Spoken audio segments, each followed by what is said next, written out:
वार्तांकन रोखठोक बातमी। कॉकरोच जनता पार्टीचा संस्थापक अभिजित दिपके अल्पावधीतच देशभरात प्रसिद्ध झाला। कॉकरोच जनता पार्टीची स्थापना देशभरातील प्रमुख शहरांमध्ये आंदोलन आणि त्यानंतर जंतर मंतरवर झालेलं आंदोलन यामुळे तो सोशल मीडियावर अल्पावधीतच प्रसिद्धीच्या झोतात आला।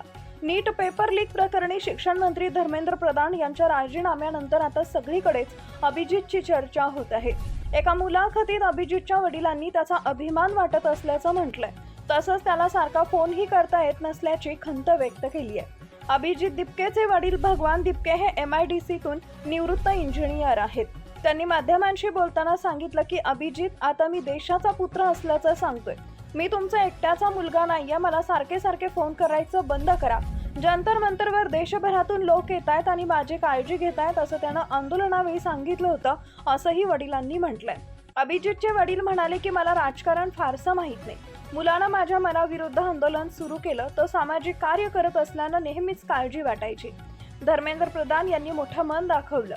खरं तर या सगळ्या घडामोडींना विजय किंवा पराजय अशा नजरेनं बघू नये।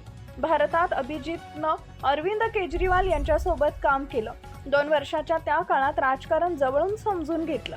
खरं तर मला राजकारण आवडत नाही, पण मुलगा जे करेल तो निर्णय घेईल त्याला पाठिंबाच असेल, असंही वडील भगवान दिपके म्हणाले। आई वडिलांनी सांगितलं की जंतर मंतरवर आंदोलन सुरू असताना अभिजितचा फोन उचलताना भीती वाटायची। काही वाईट बातमी तर येणार नाही ना अशी शंका मनात असायची। अभिजितच्या मित्रांकडून त्याची माहिती घ्यायचो। आता त्यानं लवकर घरी यावं।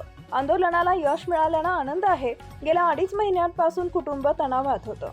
महाराष्ट्रातील महत्त्वाच्या आणि ताज्या बातम्या पाहण्यासाठी आमच्या जय हो न्यूज चॅनलला सबस्क्राईब करा आणि बेल आयकॉन प्रेस करा।